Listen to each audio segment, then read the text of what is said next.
With 89 days to the elections, the two main political parties are going all out and using a variety of marketing strategies to boost their fortunes in the polls on December 7. Now, in the past, the parties often resorted to huge billboards, but in the wake of COVID-19, many are deploying the use of social media and they're sending out their messages through text messages on Instagram, on Twitter, and all the other social media platforms. Of course, traditional media has not been left out. So recently, the NPP released a number of television adverts which received some favorable public attention. Take a look. Can I be the president when I'm older? Well, of course, you can be whatever you set your mind to. But my friend laughs when I tell them I want to be the president. Come, let me tell you a true story you can tell your friends when they laugh at you.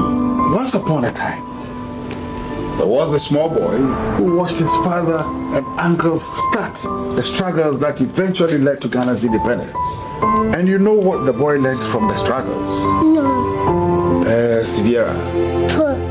Perseverance. It means never giving up until you have achieved what you set out to do.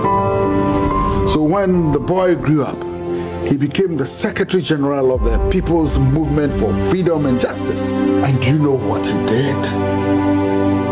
Because he believed in Ghana and democracy, he persevered until his movement brought down the military government in 1978. Really? When he saw that there was no justice for Ghanaians.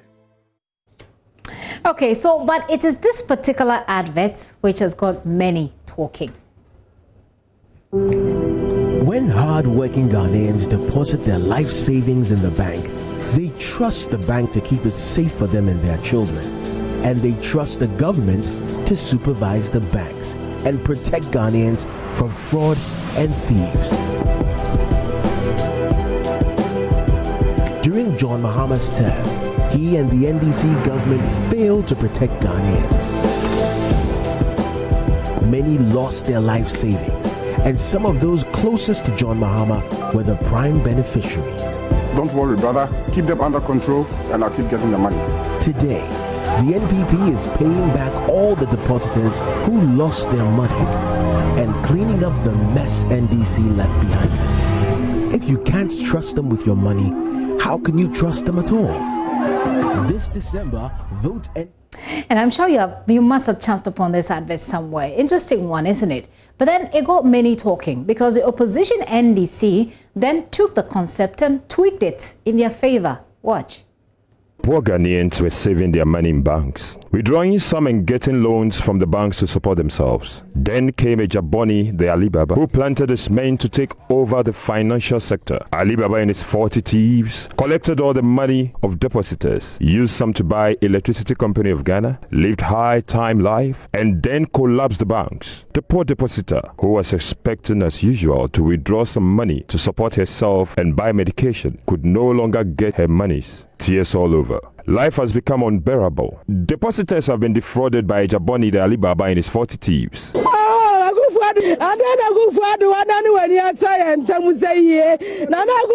Please pay depositors now.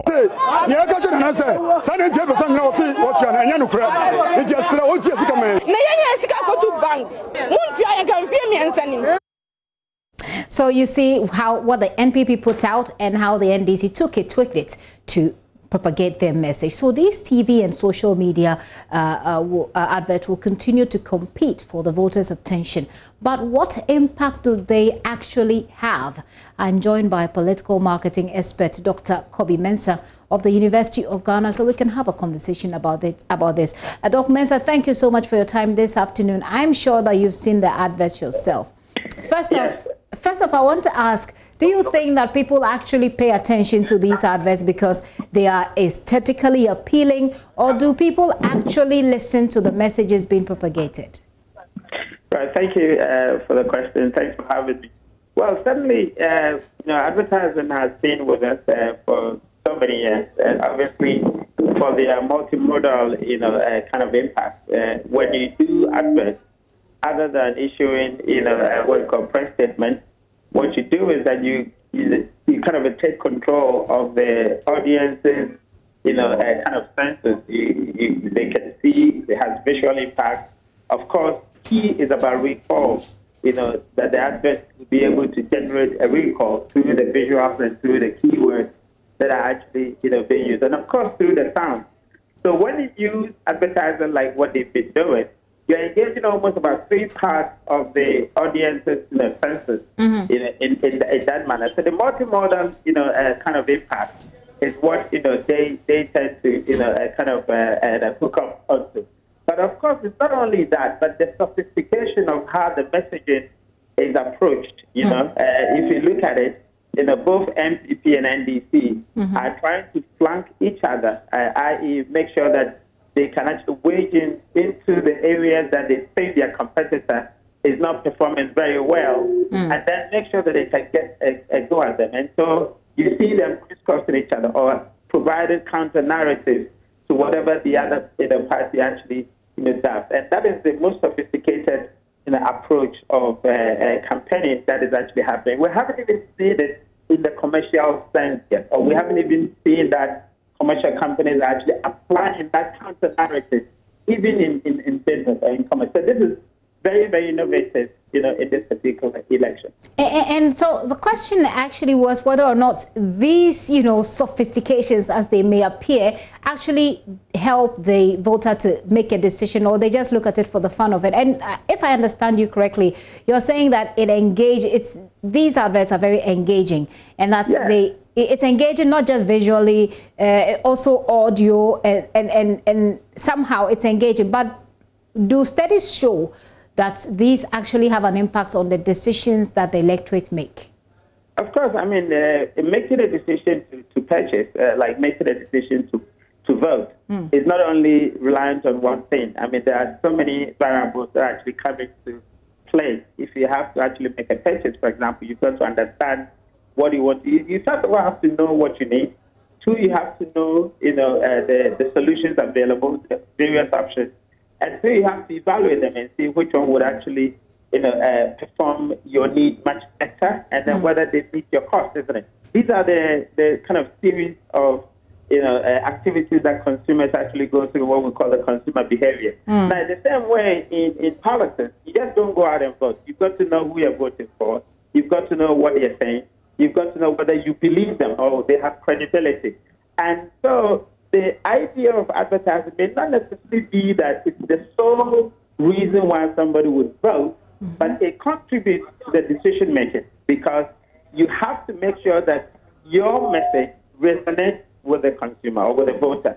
You have to make sure that the voter can recall your message. And you remember last electoral cycle, 2016, one of the reasons why it was attributed to NDC's loss, people said that they couldn't actually remember what the message was. But of course, I don't think that people would say that they can't remember what the message was, because they have actually employed a lot of devices to make sure that their messaging can actually stay in people's minds, So yes, it may not be the only factor that actually contributes to voting decisions, but it contributes to the making of the voting decision. I have another last question, but I want to find out from you. So in the NPP adverts, we see the NDC tweak it to, propagate their own message. Is that something that, for example, the NPP can take the NDC on for doing? Certainly not. When it comes to, concepts, or when it comes to, concepts like that, you haven't actually trademarked it, or you haven't actually, put any legal seal on it. So you couldn't actually say that, that could actually be amounted, or that could amount to theft, or that could amount to intellectual, no copyright issues there? No, not at all, because these are completely, concepts that actually resonate with the issues at stake at the moment. And so you couldn't actually say that there is a copyright concept, because you've got to actually register it to be a copyright. So you can possibly talk about it, but you cannot take any legal issue. Interesting. My final question will be how you respond to those who say that people have already made up their minds at this point on who to choose, and that these adverts are usually just, official. It doesn't really it actually has only a minimal impact, if at all. don't think so. None of the political scientists or political marketers would actually agree to that statement, because we know that the voters could actually be segmented. You can segment the vote.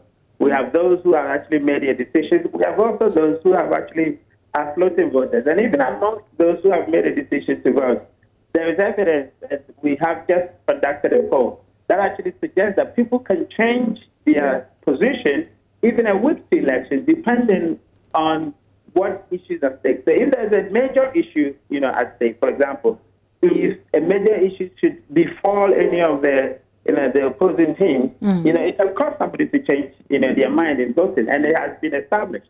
So the argument that people have made their minds already, I disagree. People change positions, even a week or a day to election. Interesting.